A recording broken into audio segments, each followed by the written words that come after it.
நம்ம ஆளுங்க 2 பேர் தான் மோட்டார் சைக்கிள்ல வந்து நின்னாங்க. இன்னொன்னே போலீஸ்கார் சொன்னார், எப்ப நீங்க கிளம்புப்பா, ஒன்றும் பிரச்சனை இல்லை, நீங்க கிளம்புங்கப்பா.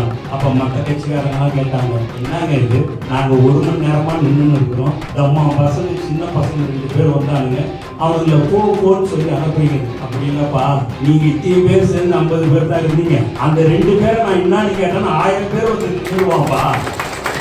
நான் மேல் அதிகாரிகிட்ட பதில் சொல்ல முடியாதுப்பா. ஒரு 50 பேர் அந்த இடத்துல எல்லாம் ஒரு பொது இடத்துல வந்து எல்லாருமே வந்து நின்றுட்டாங்க. நின்றுட்ட போது என்ன எல்லாம் வந்து நிக்கிறீங்கன்னு போலீஸ்காரங்க வந்து கேட்டாங்க. அது என்னங்க, எல்லா கட்சி கொடியும் இருக்குது, இந்த கொடி கம்பம் வரைக்கும் 2 அடி மேல உயரமா வச்சிருக்கிறாங்க அப்படின்னு. அப்படியான்னும் போது நம்ம ஆளுங்க 2 பேர் தான் மோட்டார் சைக்கிள்ல வந்து நின்னாங்க. இன்னொன்னே போலீஸ்கார் சொன்னார், எப்ப நீங்க கிளம்புங்கப்பா, ஒன்றும் பிரச்சனை இல்லை, நீங்க கிளம்புங்கப்பான்னு.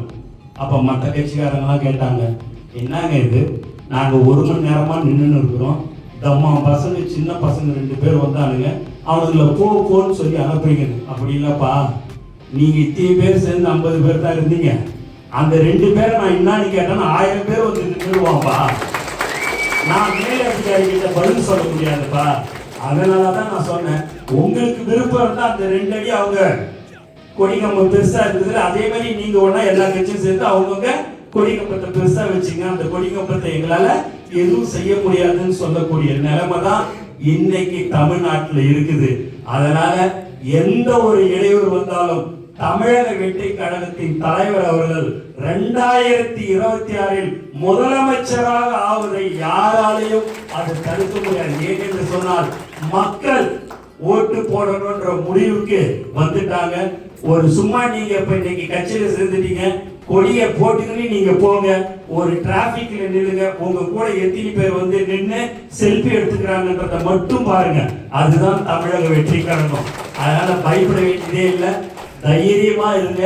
உங்களுக்கு ஒரு பிரச்சனை என்று சொன்னால் நாங்களும் தலைவர் தளபதி அவர்களும் உங்களுக்கு துணையாக இருப்பார்கள் என்பதை இந்த நேரத்தில் தெரிவித்துக் கொண்டு எனக்கு வாய்ப்பு கொடுத்த அனைத்து உள்ளங்களுக்கும் நன்றி கூறி விடைபெறுகிறேன். நன்றி, வணக்கம்.